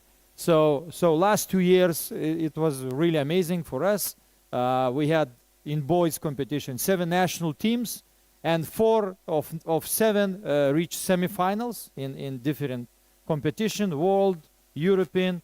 We got 1 gold, 1 silver, 2 4th places. So we count this really everything is okay with the boys. And with girls last year we got really exceptional talented I can say generation, leading with Yotsite. Jussi Yotsite is called like woman Doncic, just to understand. Amazing girl, and we won under 18 European Championship last year, beating Spain, by the way. But yeah, this year we lost, so we always with Spain compete basically for medals. And yesterday was big day for Lithuania. We've been appointed as the organizers of 2027 Eurobasket Women's. So we hope that this generation, after 4 years, will be enough strong to compete in women's basketball. And of course, we have more talent to add on. So in general, this fact shows that system works well, but it means that also we need to upgrade, improve all the time. And I will share my insights, some my personal based on scientific research, because I really like, I'm not now too active in coaching because I'm a more manager, but I'm scientist, and I'm always looking to and reading scientific publications. I like it. We do different research in this group and so on. So I will share my insight, what I think it's important to know for coaches, because coach as a personality must have critical thinking, recognize problems and know how to solve this problem. So from this sport talent abbreviation and just understanding, I should underline that the level of talent in both players may be the same, but success will favor the one with the better physical attributes. I think there are a lot of information how to improve technical training in general, technical skills, a lot of focus on technical, tactical training and so on. But I believe there are too less focus on some physical attributes or physical abilities development. And we are working in many countries in Asia, and we are trying to change understanding, because if you take Philippines with hundreds of millions of people, Indonesia, China, we are working in these countries a lot. So we see that coaches mainly focusing on technical development, on technical skills, learning. This is right, of course. You must do in basketball, you should know how to shoot, how to pass, how to dribble. But I believe these countries with their talent pool can be much better if they focus more on physical development. And this is my very clear understanding and advice for coaches when I speak in different conferences. So there are two scientific studies, not new studies. This is old knowledge. For instance, I'm always dividing two periods. It's a youth development and professional basketball. And I'm trying to understand and trying to show what you will need in professional basketball, not to forget when you are young, youth development. What you need to focus in the youth to come with in professional basketball. So there are two studies, relationship between team final standings and individual technical skills. As you can see, conclusion, strong relationship between offensive technical indicators, pass, dribbling, shooting, and team final standing. Our colleagues from Portugal made this good study. So it's mean in the youth category, if you want to be higher as a team, you need to focus on technical skills. This is very clear. If you training basketball, you need to focus on the technical skills. But it determine better position in the standings in the youth category. If you go to the professional level, so you see that the study was about relationship between athletic performance, tests, and playing time in elite college basketball. So it's mean in professional level, who are playing more? These players who are better in general. This is logical. So here, study demonstrates the important relationship between leg strength, vertical jump, speed, and agility on playing time. It means these players who are stronger, they play more. Of course, they should have technical parameters. This is no doubt. But here, we should admit that physical fitness is more and more. In general, basketball trend is that basketball becoming more athletical. So you see NBA, even EuroLeague, and so on. So, just summarizing this idea, until 14 years old, more or less, more technical preparedness, and after, more physical and, of course, technical preparedness. But the main idea is what? When you are developing all the physical abilities that you will need in professional basketball until more or less 14, 15 years old, like agility, coordination, speed, power, all these physical abilities mainly can be improved, and all the fundamentals can be laid in the youth categories, in the youth age. And if you focus for, let's say, final results in the youth, just focusing only on technical, so you will lose this chance to put really strong fundamental of physical fitness. So this is the first message I want to tell you, and I will base now on the scientific research. So profiling in basketball, physical and physiological characteristics says very clearly that it would be reasonable to expect the elite basketball player to have jump height, as you've seen before, jump or explosive power, one of the main physical abilities that correlate with the playing time. So it means these players who are spending more time on the court, they are better than others. They have this ability developed better.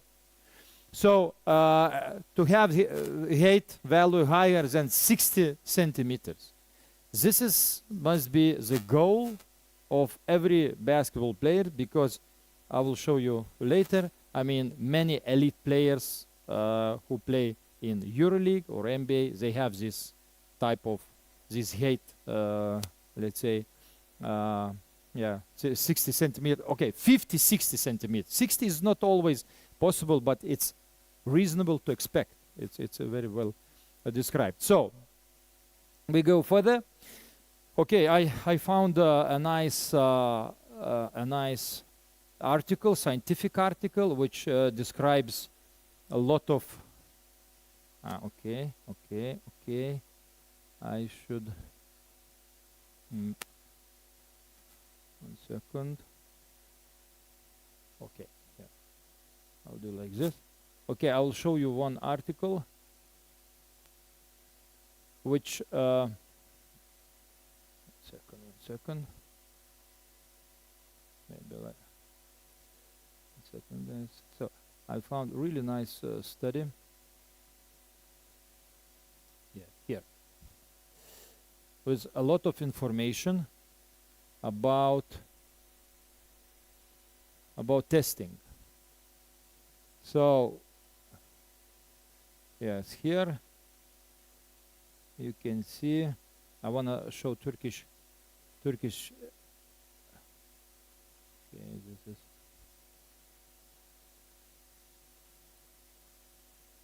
Okay, here jump height.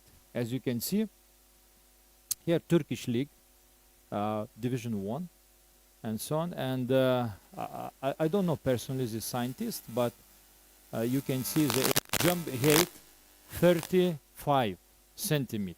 It's really not EuroLeague, even EuroCup. It's not elite player level. I mean, we have some players like Sabonis, Father Sabonis, Arvydas Sabonis. So he never jumped 60 centimeters, but he's exceptional. I mean, we have more such players. But if we talk about the mass of players whom we have in national team, in Eurobasket, so this is indices, and you see many others leagues, and in somewhere you can have really high, I don't know, 76 centimeters, maybe it's different methodics of measurements. It's not always, let's say, the same methodic, but I'm confident about 50 to 60 centimeters jump height, you know, in different professional leagues and so on. The same, more data about Turkish league, about the sprinting and so on. So objectively, we can say that improving fitness in Turkish players, elite players, they would play much better. They would reach much higher level in general. Okay, so I'm continuing with what I finished. 1 second. Okay.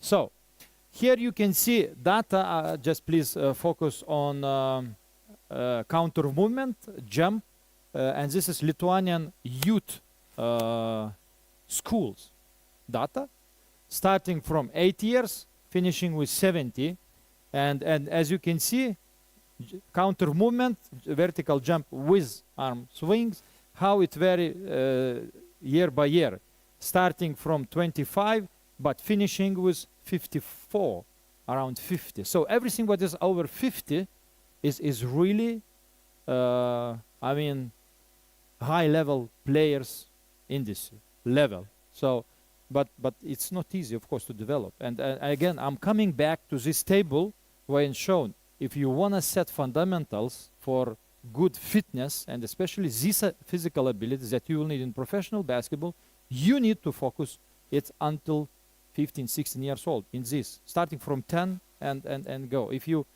not focusing enough, later on will be very hard to develop it.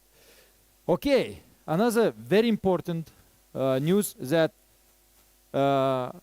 jumping ability helping other physical ability to be better, to have better other physical abilities that you will have and you will need in professional basketball. So plyometric jumping programs improve muscle power, liner speed, change of direction, speed, balance, all physical abilities that you will need in professional basketball. So plyometric training as a expression of jumping, explosive power development can help in other stuff as well. And here, one of the program of plyometric training. You can find a lot programs and scientifically proved. Of course, application in youth categories should be sensitive because it's really dynamic physical load. You cannot hurt and so on, but a lot of recommendation how to apply it. A lot of recommendation. But what I want to show you, this is okay, different types of jumps and free programs, but one program loaded physical, I mean plyometric, as you can see, LPG, loaded plyometric group. So they improved counter movement jump because we usually measuring and making tests and counter measurement. Squat, you know, without hand swing, counter movement, it's like natural jump. So here in 10 weeks, you can improve, as you can see, almost 6 centimeters. This is indice. In 10 weeks, 6 centimeters is not bad. So it's mean you can significantly improve jumping if you're focusing on that, explosive power, if you're applying right physical load. So in that point, I mean, it's really trainable if you're focusing on the right way and applying right program. Okay, Serbian elite basketball players, national team indices, and again, vertical jump, as you can see, guards almost 60, forwards 57, and centers 54. It's really great indices. So physically, they are really advanced. Žalgiris team, this is not current roster, but just a few years ago. Counter movements, as you can see, mainly around 50, 55 centimeters, someone 63. So elite team, without any doubts, must have players that jumping abilities really develop well. So okay, this is under 20 this year national team, and we have problems with developing of jumping ability. I believe 5 centimeters to add, and we would be better. By the way, we lost to Turkey as well. This team not successful in the last 3 years.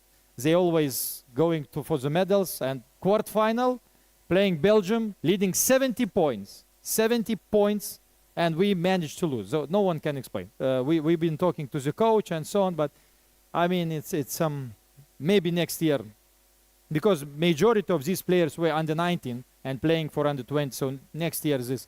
But anyway, I want to show explosive power results. I mean, testing results. So okay, I'm turning to the optimization of physical loads, and I will explain how you can. I mean, this is a very practical application, and my purpose for today is to explain several opportunities, and if you use one of them, I'll be very happy in your training process. So how you can understand optimum physical load application, because in my opinion, with new technologies, what we have now, it's one of the most effective ways of improving basketball training program, optimization and individualization of the physical load. So, okay, I will explain a little bit from general frames. I believe coaches, I mean, you know that. I believe I will remind a little bit, but for sure everyone should see the general picture. First of all, going to the detail, should understand general picture. What does it mean multi-year basketball players development? So everything starts from very basic things, physical literacy.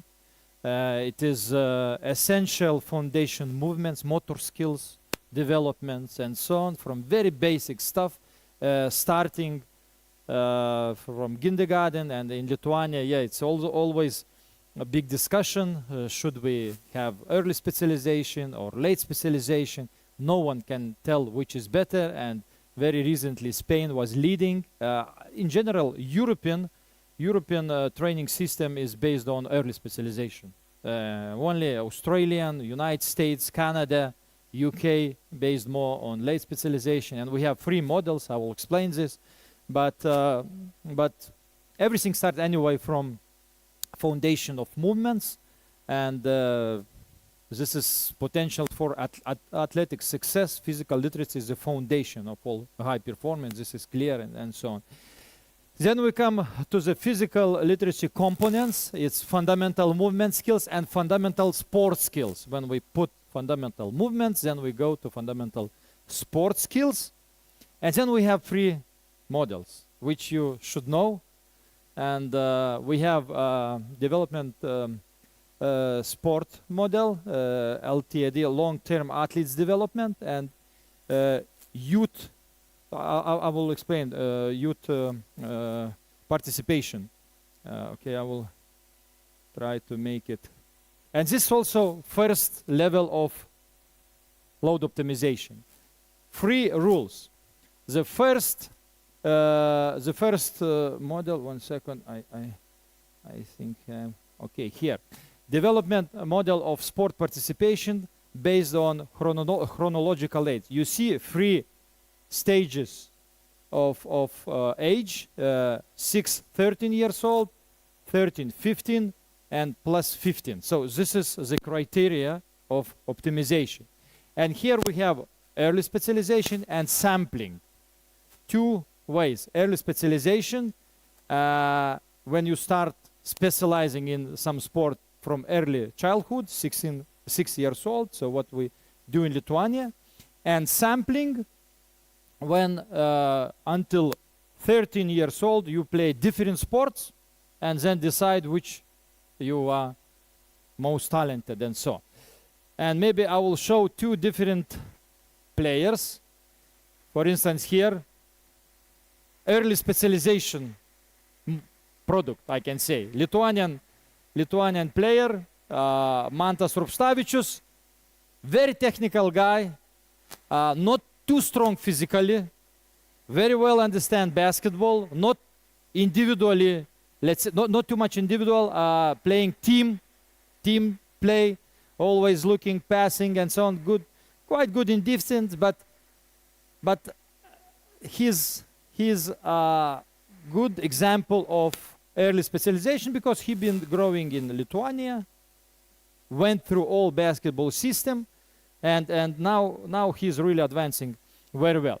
The second, Matas Buzelis, he was mentioned by Rūtenis Paulauskas, American style player, will be most probably number, I don't know, 5 or 6th pick in the NBA next year.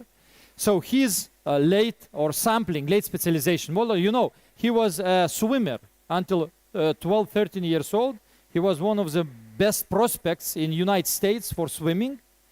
Now he is almost 2'9", 2'10", and you can see how he's well coordinated, strong, very powerful guy, and this another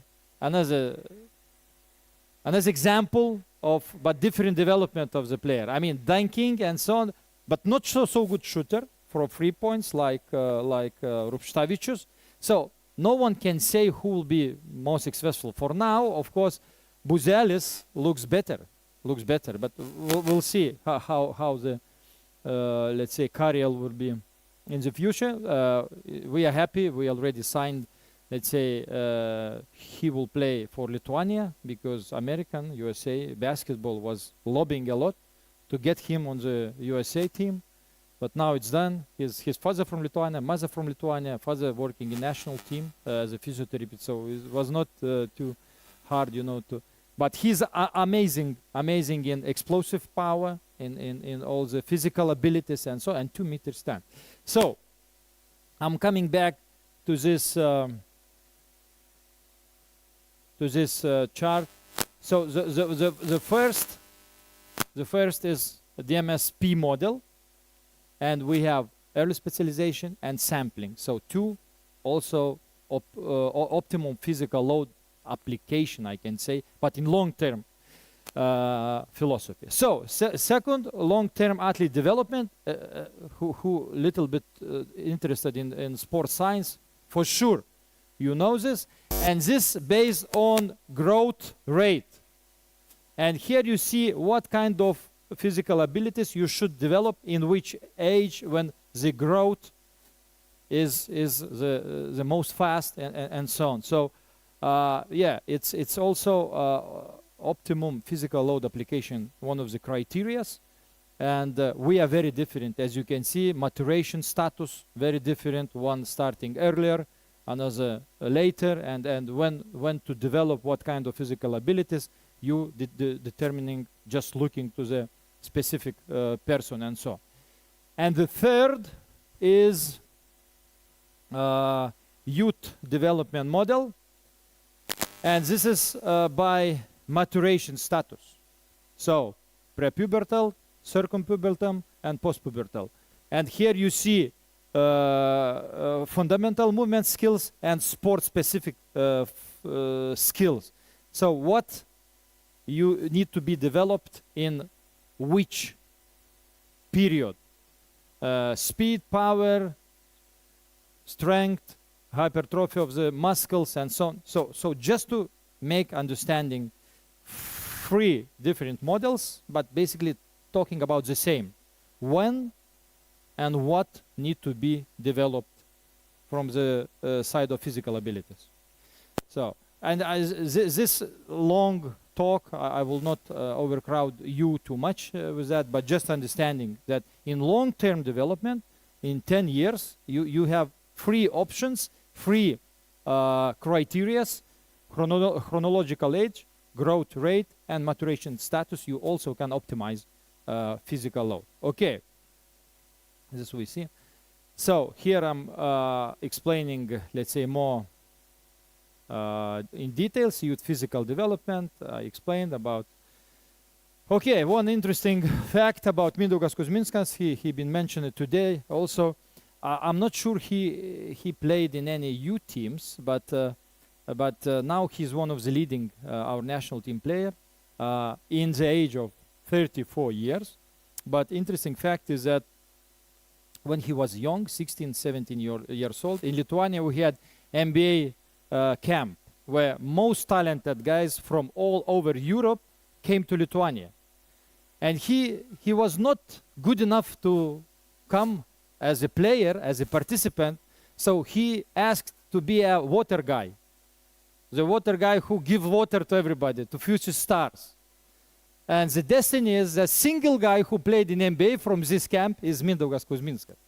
So you never know what maturation status, I mean, you should decide, and you should see that he was late maturation, by the way, and he's still playing greatly. This year in World Cup, he was one of the key players in our national team, being 36. And yeah, Professor Tennis was saying about all these rehabilitation programs, modern, medicine and so on. So, as you know, Luis Scola became one of the finalists World Cup, being 38, yeah. So this is new trends and also says a lot about opportunities, in every age. Okay, I will come to my study, to my research about innovative training method, and we're always looking for more effective models of basketball players' development. And here I will explain one of the methodic what I have implemented in different programs, and it's based on physical load optimization criteria. So it's specific already, not long-term, as explained before. So I will explain what this means. Individual maximum test, individual heart rate, muscle power, structure of competition load, and game situation during the matches. So if you take these guys who been today as demo players, and you, let's say, make running everybody until, let's say, by heart rate 120. So after 1 minute, 2 minutes, you see differences, how they are different, how the different response of the body to the same physical load. So they will run in very different tempo, especially big guy and small guy. And this is first, let's say, example that they are different and different physical load should be applied to them. Okay, I will start from very clear example of physical load optimization program.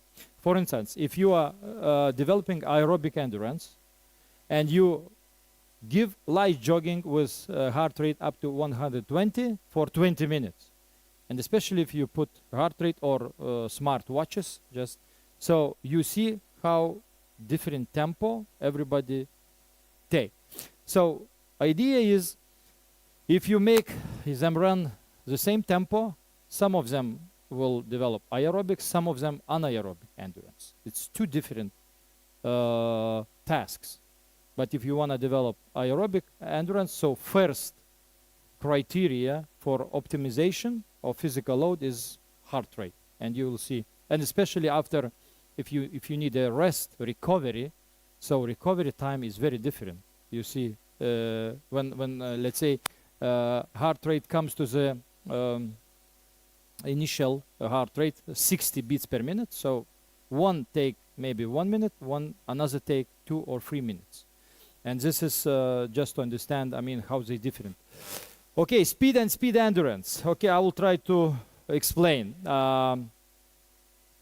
If you have 30 meters distance and they maximally run these 30 minutes, some of them run in 4 seconds, some of them in 6 or 7 seconds, big guys. And developing speed endurance, you need to tell everyone that you should run with 70% of maximum effort. For some of them, 70% for small guys will be maybe 9 seconds. For big guys will be maybe 12 seconds, 70, because this is the best physical load for every single player to develop speed endurance. 70% of maximum effort. To determine it, you can by time of running, with starting from maximum efforts. So in that point, yeah, when you're developing maximum speed, yes, 100, so run as much as you can. When you need a speed endurance, run 70%, you just can determine and calculate for every single person specific time in which they need to run 30 or 40 meters. It works perfectly.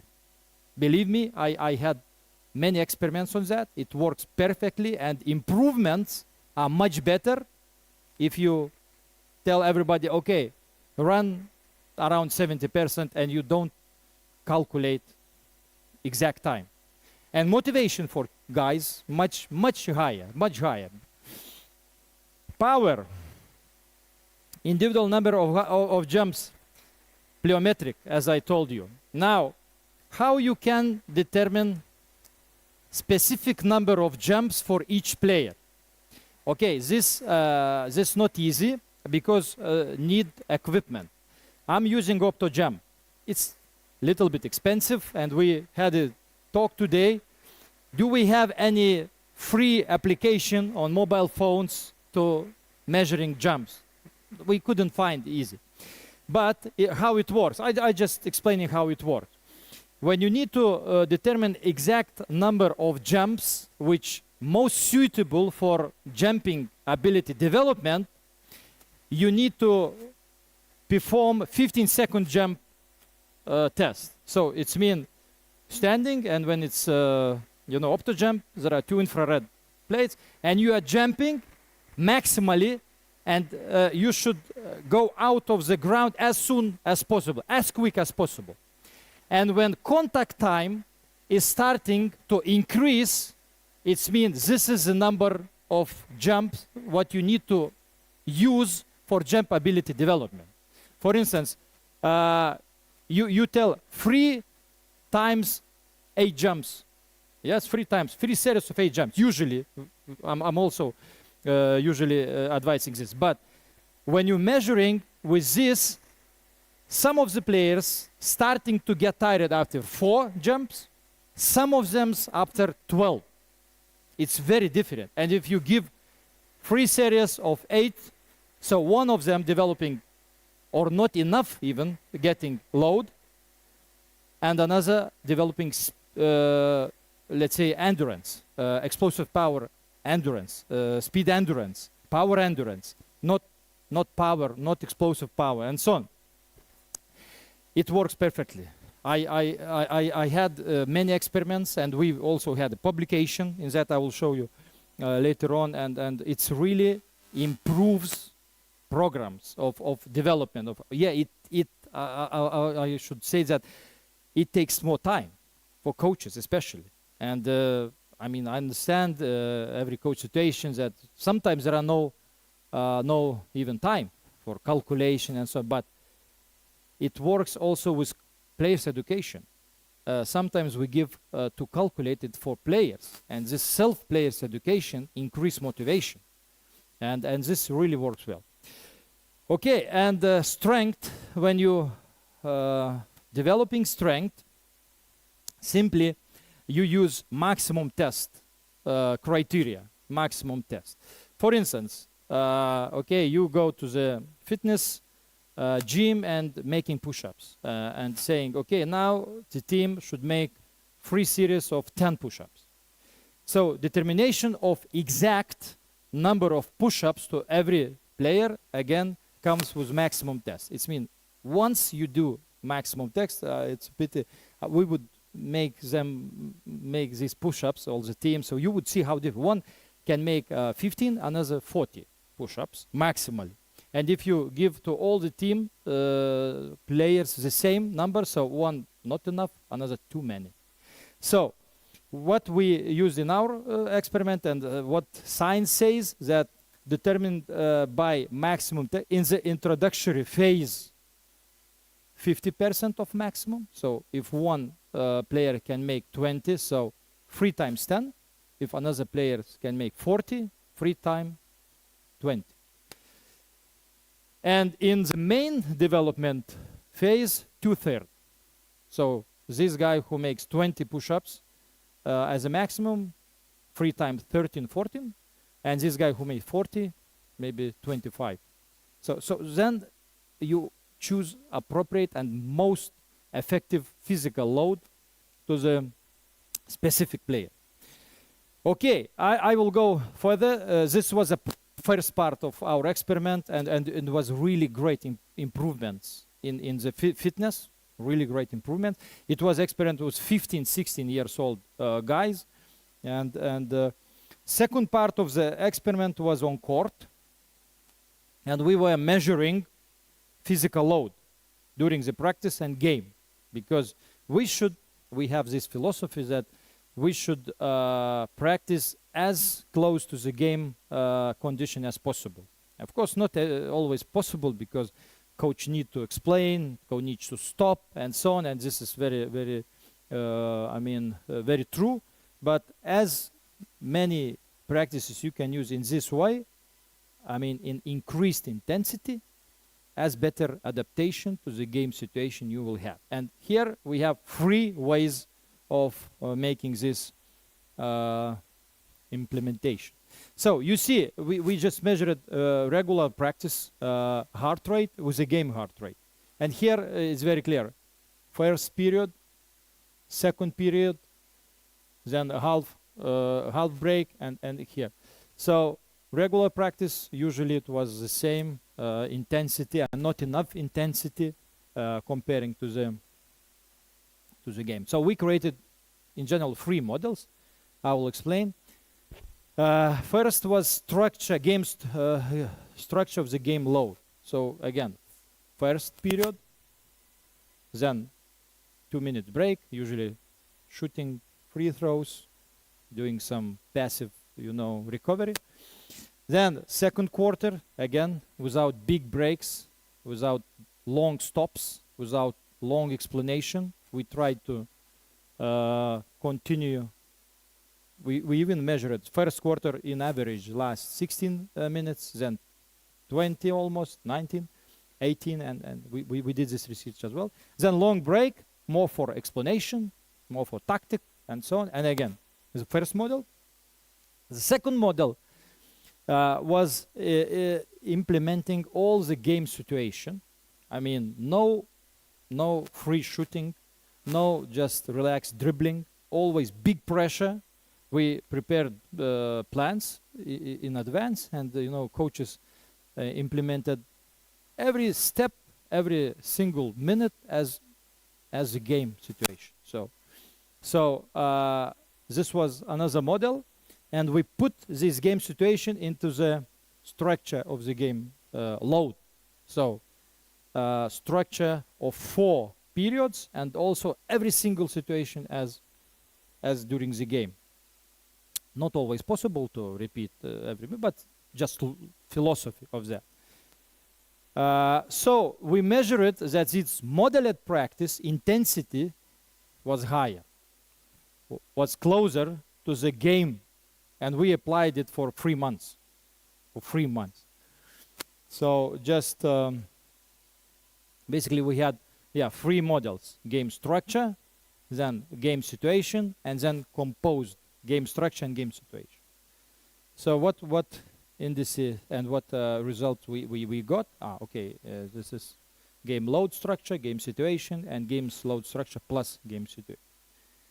So model 1 significantly means in 95 cases of 100. So it's really statistically proved. So speed endurance and special endurance. It's very much needed physical abilities for basketball. If you take a game and summary of physical load, it will be endurance in general, speed endurance, special endurance, and so on. When we had second model, okay, I don't know. So for game situation, was improved of technical preparedness mainly, but the most effective model was third, where game situation were along with game structure. So high intensity with game situation. And it was significant improvement in speed endurance, special endurance, and technical preparation. So my really kind advice is to try to apply. Will not be maybe so clear from the beginning, but when you start to creating this situation and when you start to plan every single practice with a higher intensity, adaptation to the game condition will be much better. And then players will cope game situation during real game much better, much more effective. Okay, this is just few words about what new, let's say, advised by science in the testing, because testing is crucial. We advise to do testing once a month, and this is not overloading, let's say, and disturbing training process. And by this testing, you can understand how fast you are progressing. And I will show what tests. What test we are applying, we are advising, but for instance, Žalgiris school, they have their own methodic of other schools in Lithuania. They also, selecting some tests. It's depending on the technical equipment, what they have. More and more schools obtaining this OptoJump for jumping and for running. And but for running, I believe you can use really successfully phones, just regular chronometers. For jumping, there are no too much, let's say, convenient, I can say, applications. Some of them, very precise, validated by scientific studies and so on. But it takes more time because you are filming, you are cutting, you are measuring. But it's possible. Once a month, I believe, it's possible. But this is what science advise. What kind of jumps? It's regular jumps, speed, direction. Nothing too much new, I can say. And I want to show what we advise in Lithuania and usually do. So, very simple. Nothing. Squat jump. Simple with OptoJump. Then 20 meters. Run, simple. Why I'm showing this, that this complex of tests allows in 1 hour and a half, in 90 minutes, to make testing for 20 players. So this is fast, and it's no problem to use once per month. It doesn't disturb. This is t-test. This is free test for physical and free test for technical skills measurements.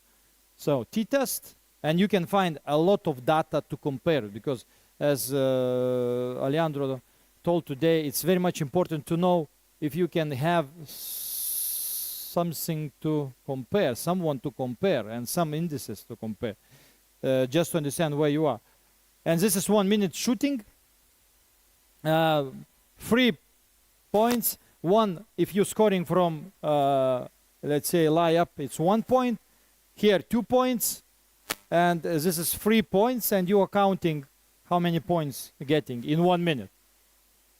In 1 minute. A lot of data made by Lithuanian scientists about this, just to understand in which level you are. And from 8 to 18 years old. So this and this intensity, it's coming to submaximal or even maximal, heart rate 180 after 30 seconds if you performing really well, and so on. Okay, and this is dribbling. You always changing hands.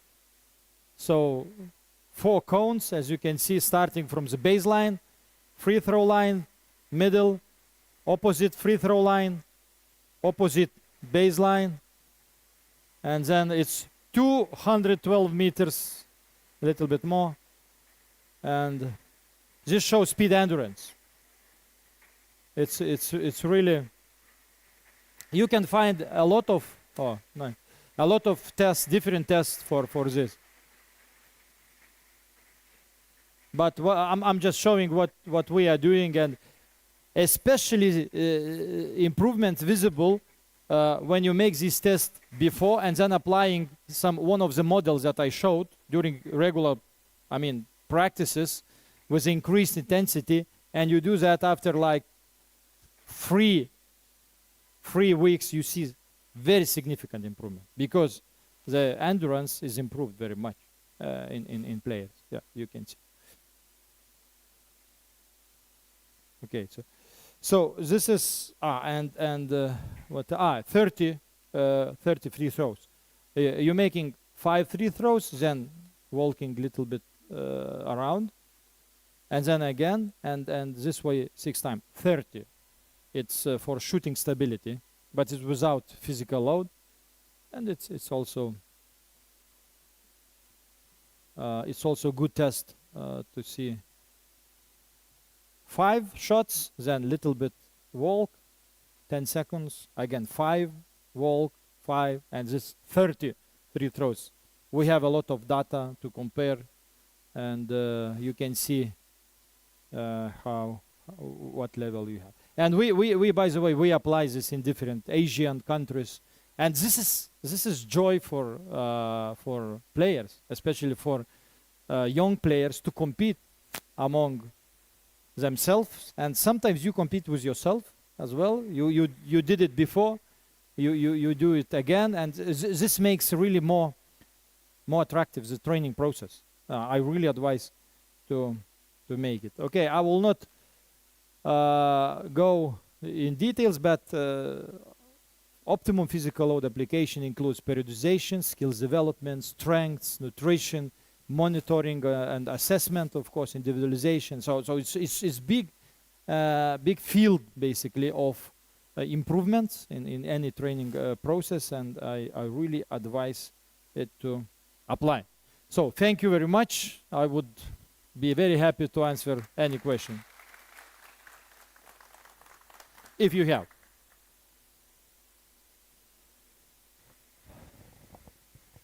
I would like to thank very much again the Dr. Mindaugas Balčiūnas, for the Secretary General of the Lithuanian Basketball Federation.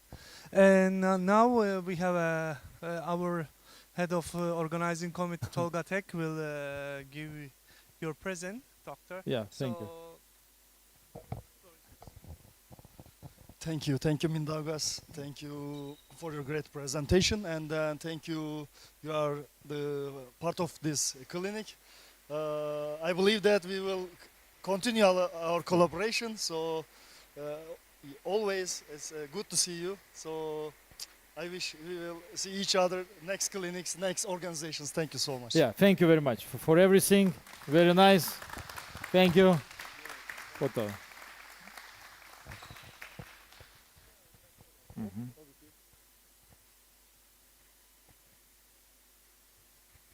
Okay, thank you very much.